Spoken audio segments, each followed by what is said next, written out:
گشتی لە سەرەتای دامەزراندنیەوە لە ساڵی 2005 تاوەکو ئێستا ئەم دەستگایە بزانین چی کردووە. باشە من میوانێکم لەگەڵ دەبێت موسا ئەحمەد سەرۆکی دەستگای خێرخوازی بارزانی لە ستۆدیۆ لەگەڵم دەبێت. کاک موسا بەخێر بێ فەرموو. سەرەتا پیرۆزە ئەمە بەگشتی باس لە کار و چالاکیەکانتان بکەن لە سەرەتای 2005 تاوەکو ئێستا. ئەوەی کە من باسم کرد تەنهایی 2021 بوو. لە ساڵی 2005 و تاوەکو ئێستا 17 ساڵە ئێوە بەگشتی چیتان کردووە لە هەرێمی کوردستان؟ تەنانەت هەندێک جار کار و چالاکیەکانتان لە دەرەوەی هەرێمی کوردستانیش بووە. منیش بەش بە حاڵی خۆم پیرۆزبایی لە کارمەندانی دەستگای خێرخوازی بارزانی دەکەم، پیرۆزبایی لە خەڵکی کوردستان دەکەم، لە ئاوارە و پەنابەران دەکەم،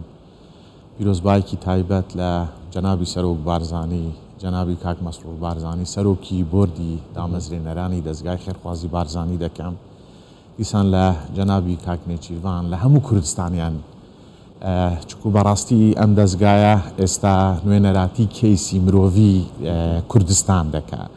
وەکو جەنابەت ئاماژەت پێدا ئەوەی کە پێشاندرا لەوانەیە بەشێکی بچوو بێت لەوانەی تەنها لە ساڵی 2021 ئێمە ئەنجامانداوە. دەستگای خێرخوازی بارزانی پلان و پرۆژەیەکی زۆر گەورەیە، نەک تەنها لە بابەتی ئاوارە و پەنابەراندا بەداخەوە کە بەهۆی ئەو بارودۆخە چالاکیەکانمان زیاتری چڕ بوویتەوە لە بواری خزمەتکردنی ئاوارە و پەنابەر و خەڵکی هەژار. کاتە فۆکسەکەتان زیاتر لەسەر ئەوانە ئێستا؟ بەڵێ بە تەئەکید، ینی بارودۆخێکی قورس بوو، چونکو لە ماوەیەکی زۆر کەمدا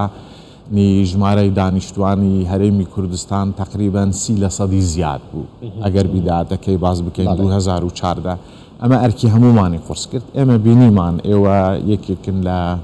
شایدە زیندوەکانی کار و چالاکیەکانی دەستگای خێرخوازی بارزانی بە سپاسەوە بۆ هەموو دەستگاکانی ڕاگەیاندن کە ڕۆڵێکی زۆر بەرچاوی هەبووە لە خزمەتکردنی ئاوارە و پەنابەراندا، لە خزمەتکردنی خەڵکی کوردستان بە شێوەیەکی گشتیدا. وەمە قسەی شاید حاڵەکانە بە تایبەتی ئەوانەی کە لە بواری کەیسی ئینسانی ئیش دەکەن و تایبەتتریش لە ئاژانس و ڕێکخراوەکانی UN کە دەستگای خێرخوازی بارزانە ڕۆڵێکی زۆر کاریگەری هەبووە لە هەماهەنگیکردن لە ناوبینی وڵاتانی هاری کاری بەخش، ڕێکخراوە ئینتەرناشناڵەکان،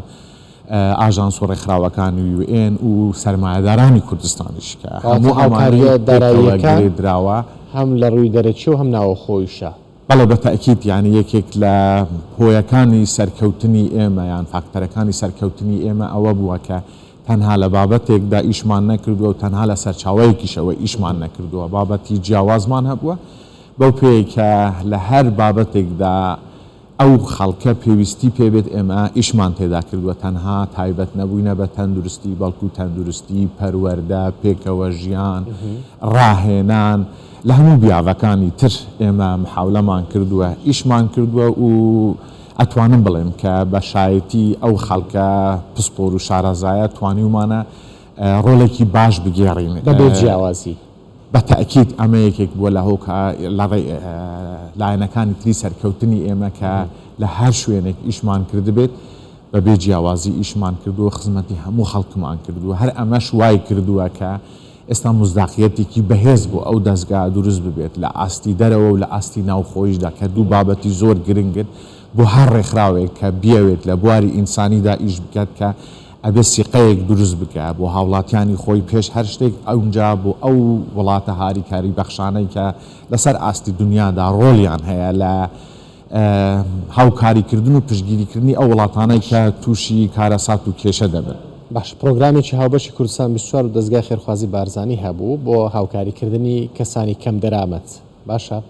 ئێستاش بەردەوامن لە هاوکاریکردنی خەڵکی کەم دەرامەت لە هەرێمی کوردستان؟ بەڵێ بە تەئەکید، یعنی ئێمە زۆر جار ئاماژەمان پێداوە هەر ئەمە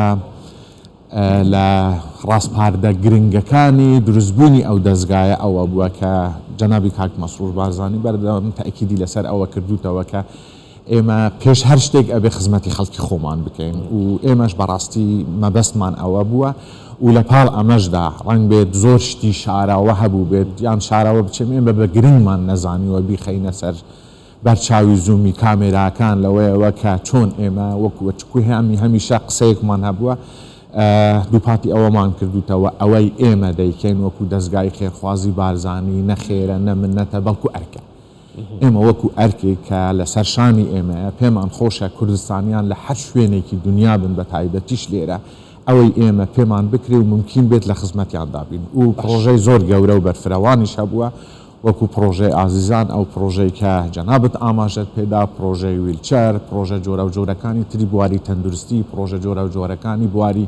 پەروەردە ئەوەی کە ئێستا لە بەردەستی ئێمەدایە کە پرۆژەیەکی زۆر بەرفراوانە بە هاوکاری لەگەڵ وەزارەتی پەروەردەی حکوومەتی هەرێمی کوردستان کە 200 قوتابخانە زیاتر لە 200 قوتابخانە ئێمە ئیش دەکەین بۆ 200 قوتابخانە بەڵام بە تەئکید زیاتر دەبێت چکو بەهاکەی 2 میلیۆن دۆلارمان بۆ تەرخان کردووە بۆ هەر قوتابخانەیەک 10,000 دۆلار کە تعمیر بکرێتەوە وەکو هەڵمەتێک پرۆژەکانتانن بۆ داهاتوش ئەمەوە ئێستا ئیشی لەسەر دەکەین ئێستا ئیشی تێدا دەکرێت بە تەئکید بۆ داهاتوو دەستگای خێرخوازی بارزانی پلان و پرۆژەی زۆر بەرفراوانی هەیە یعنی ئەتوانم بڵێم بەپێ ئەو کۆبوونەوانەی بۆرد و ئەو کۆبوونەوانەی کە ئێمە دەکەین وەکو ستافی کارگەری دەستگای خێرخوازی بارزانی تا ئێستا ئێمە تەنها لەوانەیە 20 ئەو ئامانجانەمان بەدەست هێنا بێت ئەوەی کە دەستگای خێرخوازی بارزانی بۆی دامەزراوە بەڵکو هێشتا 80% ئامانجەکانی ئێمە مایە کە بە تەئکید پرۆژەی خزمەتگوزاری گەورەنە و بە تەئکیدی زیاتر لەسەر بواری پەروەردە ڕادەوەستین لە بواری خزمەتکردنی منداڵ بە تایبەتیش منداڵی شەهیدە سەربەرزەکانمان کە ئێمە ئەمانەوێت خزمەتی زیاتریان بکەین پرۆژەیە زیاتریان بۆ بێنێت لە دابینکردنی کۆمەڵی پێداویستی تر و لە هەمووشی گرنگتر ئێمە ئەمانەوێت لەسەر بواری پێگەیاندن بوەستین کە لەو بوارەدا نەک خزمەتی تەنها تەبەقەیەک بەڵکو هەموو چوینە توێژەکانی کوردستان. زۆر باشە سپاس بۆ موسا ئەحمەد سەرۆکی دەستگای خێرخوازی بارزانی کە لەگەڵمان بووی. زۆر سپاس بەخێر بێت.